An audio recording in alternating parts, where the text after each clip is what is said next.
Unohana Retsu, uma Shinigami que sempre pareceu tão meiga e inocente, de repente se transforma e ganha uma aura completamente diferente no arco da Guerra dos Mil Anos. Após a primeira derrota para o exército Quincy, Unohana recebe a missão de treinar o monstro Zaraki Kenpachi. O propósito dessa luta era, claro, liberar todo o potencial de Zaraki, mesmo que isso custasse a sua própria vida. Foi nesse contexto que descobrimos o verdadeiro nome de Unohana como a primeira Kenpachi da Gotei 13 e a revelação de sua Bankai Minazuke, o fim de todas as coisas. Hoje você vai entender tudo sobre a Bankai de Unohana, o legado do nome Kenpachi, ver como foi sua batalha contra Zaraki Kenpachi e o verdadeiro motivo pelo qual ela teve que morrer. Esse é mais um da nossa série de vídeos de Bleach aqui do canal. No vídeo passado, falamos sobre a Bankai de Shunsui Kyoraku, no anterior sobre a Bankai de Kisuke Urahara e agora sobre a Bankai da deusa da Soul Society, Unohana Retsu. Se você ficou curioso com o tema desse vídeo, saiba que na página inicial do canal você encontra uma playlist com vários vídeos sobre o universo de Bleach, então não esquece de dar aquela passada depois para conferir os vídeos anteriores. Ainda tem muito vídeo que eu quero trazer aqui para vocês e toda semana tem saído vídeo novo, então para você não perder os próximos vídeos, lembra de liberar o seu Getsuga Tensho no botão do like e conferir a sua inscrição com o sininho ativado. O legado de Unohana Retsu. Unohana Retsu, uma das mais antigas e enigmáticas capitãs da Soul Society, esconde um passado sombrio e violento sob sua aparência de médica serena e compassiva. Muito antes de se tornar a comandante da 4ª Divisão, ela era conhecida por outro nome, Unohana Yachiru. Retsu era o seu nome de nascimento, enquanto Yachiru era o nome que ela deu a si mesmo. Unohana foi a primeira Kenpachi e a mulher mais temida da história da Gotei 13 e sua reputação era de uma guerreira imbatível, cujas habilidades com a espada faziam-na uma lenda viva entre os Shinigamis. Com essa fama, Unohana se tornou a criminosa mais diabólica que já existiu na Soul Society. Genryusai Yamamoto a encontrou e a recrutou para a Gotei 13, tornando-a um de seus membros fundadores. Unohana foi a responsável por estabelecer as bases da 11ª Divisão, onde se tornou a primeira capitã e a primeira a ostentar o título de Kenpachi. Durante essa época, ela aprendeu técnicas médicas, buscando esse conhecimento para prolongar os seus próprios combates. Cerca de 1000 anos atrás, Unohana lutou ao lado de Yamamoto e dos primeiros capitães da Gotei 13 contra Yūhabara e seu exército Quincy. Unohana vivia para o combate. Há algum tempo após se tornar capitã, Unohana aceitou a missão para eliminar guerreiros nos limites do Hugonkai. Entediada com as lutas, ela vagava em busca de algo que satisfizesse sua sede de combate e acabou encontrando um jovem Shinigami que se destacou por sua ferocidade e instinto em batalha. Ele não possuía técnica refinada ou anos de experiência, mas sua sede de luta e força bruta eram formidáveis. O garoto em questão, mais tarde, seria conhecido como Zaraki Kenpachi. O duelo entre Unohana e Zaraki na época foi um marco na vida de ambos. Ao vê-la, o garoto a atacou de imediato, ferindo-a e fazendo-a redescobrir o prazer pela batalha. Durante a batalha, Unohana percebeu que Zaraki, em sua ânsia por encontrar alguém mais poderoso, inconscientemente selou o seu verdadeiro poder para prolongar o prazer de suas lutas. Isso o tornou mais fraco e, paradoxalmente, trouxe uma profunda tristeza a Unohana, pois isso significava que ela não teria mais adversários à sua altura. Embora tenha sido a última a permanecer de pé durante aquele confronto, Unohana percebeu que o garoto era mais forte do que ela e merecia ser o próximo Kenpachi. Buscando uma nova razão de existir, Unohana optou por seguir um outro caminho em sua vida. Deixou a 11ª Divisão, se afastou do campo de batalha e assumiu a identidade de Retsu, dedicando-se ao cuidado dos feridos como uma talentosa médica. Ela assumiu então o comando da 4ª Divisão, dedicando-se à arte da cura e à proteção dos feridos. Sob sua liderança, a 4ª Divisão se tornou uma força vital para a Soul Society, atendendo tanto em tempos de guerra quanto em tempos de paz. paz. No entanto, por trás de sua gentileza, a guerreira adormecida ainda vivia, esperando o momento certo para ser liberada novamente. Esse momento veio séculos depois, quando a ameaça dos Quincy's emergiu e o destino da Soul Society estava em jogo.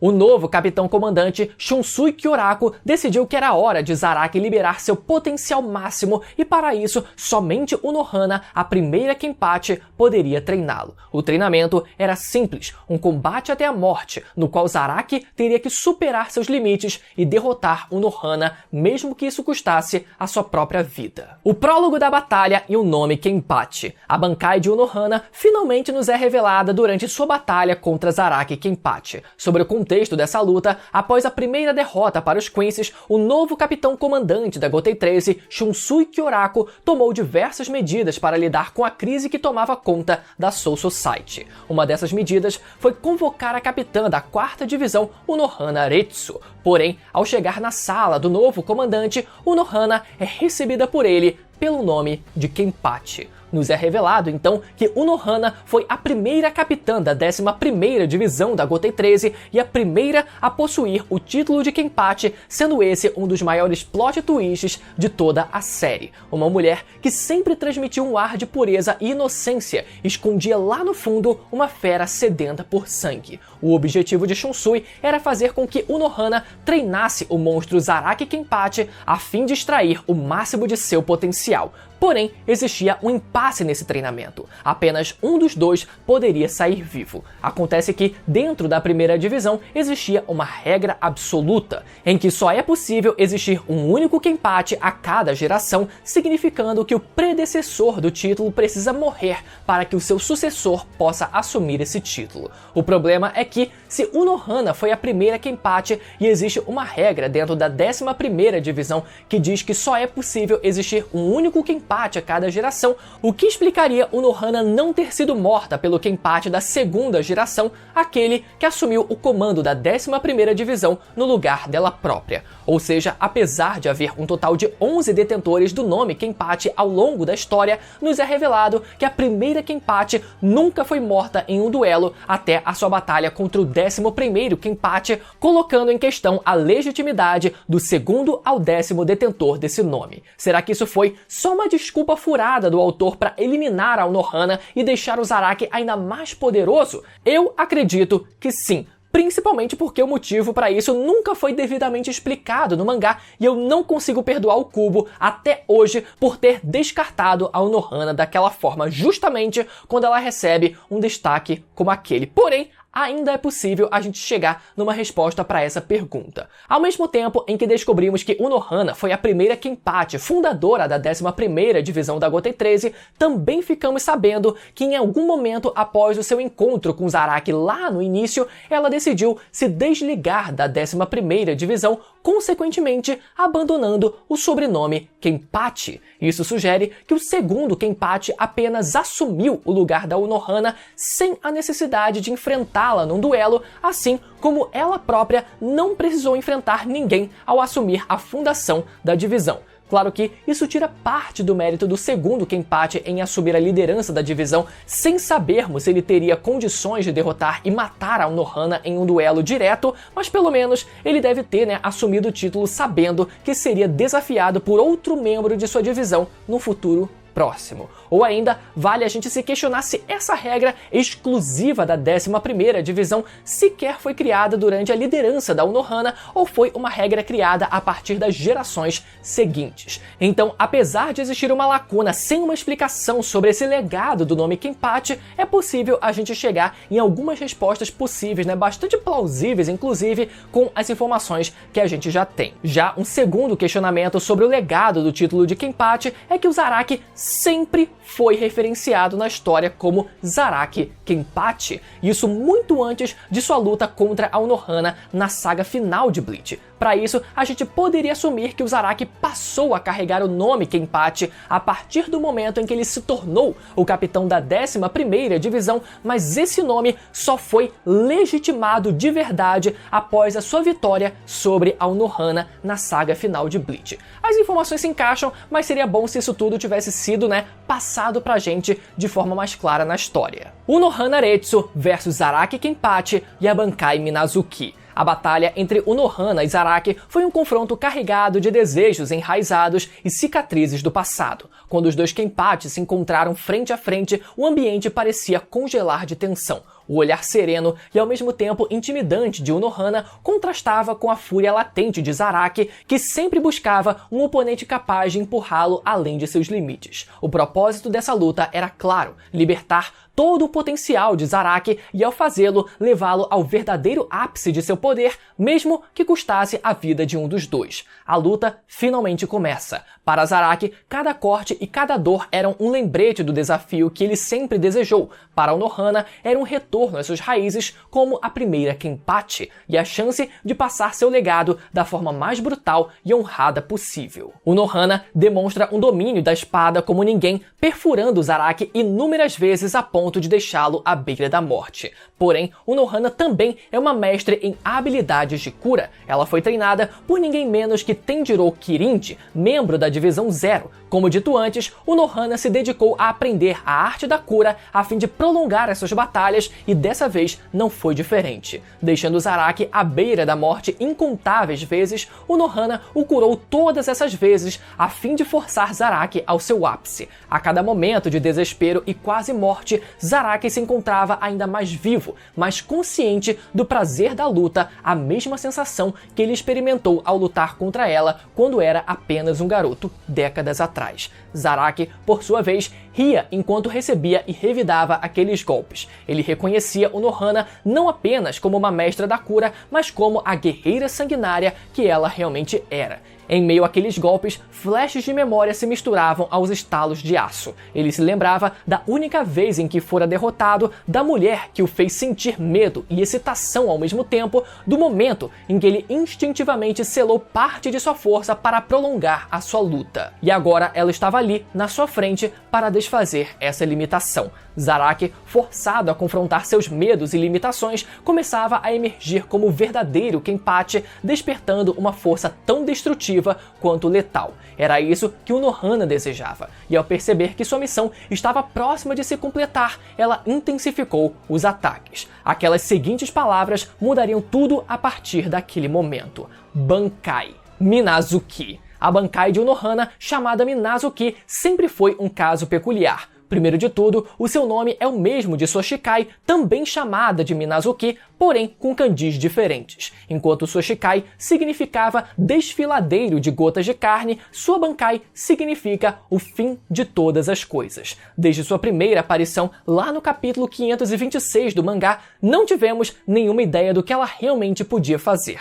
Ao contrário da maioria das outras habilidades em Bleach, a Bankai de Unohana não veio com nenhuma explicação propriamente dita. Isso abriu margem para possíveis interpretações, mas quando tivemos a adaptação em anime dessa luta, tivemos uma noção um pouco mais precisa do que ela se tratava. Lembrando que o próprio autor de Bleach está diretamente envolvido em toda a produção do anime, sendo ele o responsável por essas pequenas mudanças no roteiro e adição de informações que ficaram ausentes do mangá. Então são detalhes que a gente pode considerar aqui nesse vídeo também. Mas vamos lá. A primeira possibilidade, e talvez a mais aceita até hoje, é que com sua Bankai, Unohana era capaz de manipular sangue, seja o sangue do seu próprio corpo, como também o de terceiros. Isso fica ainda mais claro na versão animada, onde podemos ver a ativação da Bankai em maiores detalhes. Podemos ver Unohana cortando a sua própria mão com sua lâmina, servindo como ritual de ativação da sua Bankai. O sangue de sua mão transforma a espada numa espécie de chicote de sangue e toda a área ao seu redor também fica completamente coberta de sangue. Efeito esse parecido com a Bankai do Urahara, que também possui uma área de atuação. Além disso, a Bankai de Unohana também poderia ser comparada à Bankai do ex-capitão comandante Yamamoto em certo sentido. Reparem só, Yamamoto, com sua Zanka no Tachi, era capaz de trazer os esqueletos daqueles que foram vítimas de sua lâmina e de suas chamas de volta ao campo de batalha, só que agora para que lutassem ao seu lado. Já o sangue que preenche o cenário ao redor de Unohana poderia ser um efeito similar a isso. No caso, o sangue das vítimas de Unohana seria absorvido e acumulado ao longo de todos esses séculos na sua espada e usados ao seu favor quando sua Bankai é ativada. ou seja, uma Bankai que fica cada vez mais poderosa a cada vítima que ela faz. De certa forma, seria um conceito até parecido com a técnica do mausoléu do Ichibei Ryosube, que consegue roubar e acumular toda a escuridão de 100 noites da Soul Society, ou seja, outra técnica de acúmulo de força. Faz sentido a gente acreditar nisso por dois motivos. Primeiro, pela Unohana ter sido uma guerreira sanguinária no seu passado, acumulando inúmeras vítimas pelo seu caminho e ficando até conhecida como a criminosa mais diabólica que já existiu na Soul Society. E também pela Unohana ter sido um dos membros fundadores da Gotei 13 junto de Yamamoto. Então faria sentido que essas duas Bankais tivessem certos efeitos similares. Mas infelizmente, esse detalhe em particular nunca chegou a ser confirmado no anime, então é algo que ainda permanece no campo da especulação. Mas particularmente, eu acho que faz muito sentido. Já uma segunda possibilidade para a Bankai de Unohana seria, ao invés de manipulação de sangue, que ela fosse capaz de manipular ácido. A princípio, isso pode parecer meio aleatório, mas vocês lembram como funciona a sua Shikai? Quando a Shikai de Unohana é ativada, Minazuki se transforma em uma enorme criatura semelhante a uma raia voadora capaz de transportar pessoas no seu interior. Ao ser usada como uma técnica de suporte, Minazuki demonstra uma habilidade de cura única. Quando indivíduos feridos são colocados em sua boca, eles são engolidos e armazenados no seu estômago. Os ácidos estomacais de Minazuki possuem propriedades regenerativas e agem como fortes medicamentos, acelerando a recuperação dos ferimentos. Com essa peculiaridade, Unohana mostrou seu vasto domínio sobre a medicina, atuando como capitã da 4ª divisão ao longo da série. No entanto, esse mesmo poder revela que sua calma e gentileza escondem uma personalidade marcada pelo instinto assassino legado de seus dias como a primeira Kenpachi. Ou seja, aquela espécie de arraia que é invocada com sua Shikai tem a capacidade de curar outras pessoas ao engoli-las, pois o seu ácido estomacal tem propriedades curativas. E se isso parece um conceito meio aleatório, certamente não é. Arraias são animais usados em diversos tratamentos medicinais da vida real e foi a partir disso que surgiu a temática da Shikai de Unohana, refletindo a mestra da cura que ela é. Ou seja, a ideia é que, enquanto a Shikai de Unohana usaria o ácido para fins de regeneração, a sua Bankai usaria o ácido para fins de corrosão e destruição. Essa tese ganha força quando observamos um quadro em específico do mangá. Logo após Unohana ativar a sua Bankai, podemos ver que o líquido em questão começa a borbulhar, como se fosse mesmo um ácido. E principalmente, isso explicaria o motivo para que Unohana e Zaraki tenham tido seus corpos corroídos até os ossos, enquanto eles lutavam, algo que aconteceu somente após a ativação de sua Bankai. No caso, o fluido gerado pela Unohana estaria corroendo tanto o corpo do Zaraki quanto o dela própria, ao mesmo tempo em que ela usava de suas habilidades de cura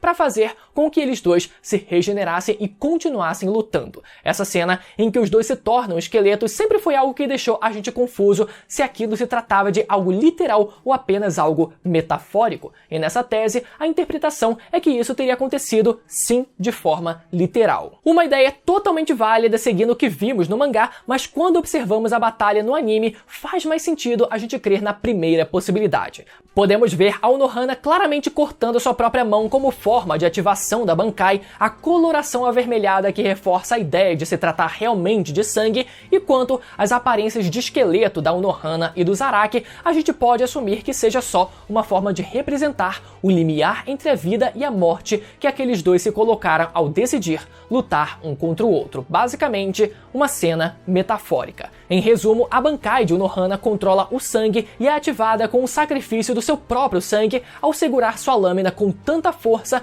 que sua mão começa a sangrar, deslizando o sangue ao longo da espada. Em seguida, a Bankai cria uma habilidade de área de efeito, fazendo chover sangue no céu e transformando o campo de batalha em um mar de sangue, onde ela e seu oponente devem lutar. Durante o combate nesse mar, Unohana tem total liberdade para manipulá-lo como desejar, gerando inúmeras lâminas de sangue que agem como uma extensão de seu próprio braço. Além disso, os cortes que Unohana sofre enquanto sua Bankai está ativada, um no ombro e depois o golpe no rosto, parecem desaparecer em todas as cenas subsequentes. Isso leva a gente a crer que sua Bankai pode curar o seu corpo continuamente e de forma instantânea, presumivelmente enquanto o sangue estiver presente, sem a necessidade dela usar suas outras habilidades de cura para isso. Já no clímax da batalha, após cruzar lâminas com Kenpachi, o Nohana reflete mentalmente que só pode haver apenas um único Kenpachi em qualquer era, uma regra e um destino inevitável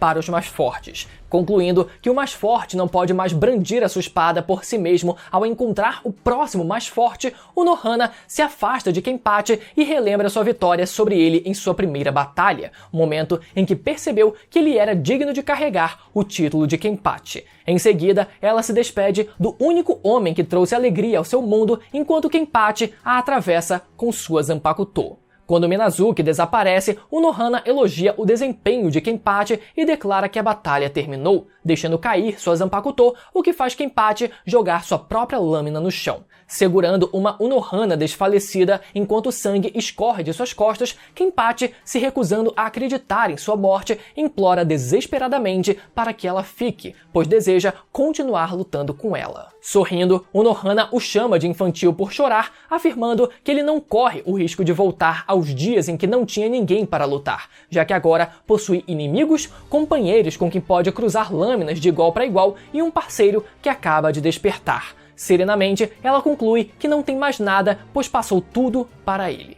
Meditando que finalmente conseguiu passar para ele o título de Kenpachi, algo que ela não pôde conceder quando lutaram pela primeira vez, o Nohana expressa felicidade por morrer ao cumprir o seu verdadeiro propósito e então falece. De repente, uma voz chama Kenpachi pelo nome e quando ele exige saber quem está falando, a voz afirma que suas palavras finalmente o alcançaram e se identifica como aquela que o observou por mais tempo e de mais perto do que qualquer um. Kenpachi então finalmente ouve o espírito de sua Zanpakuto revelar o seu nome.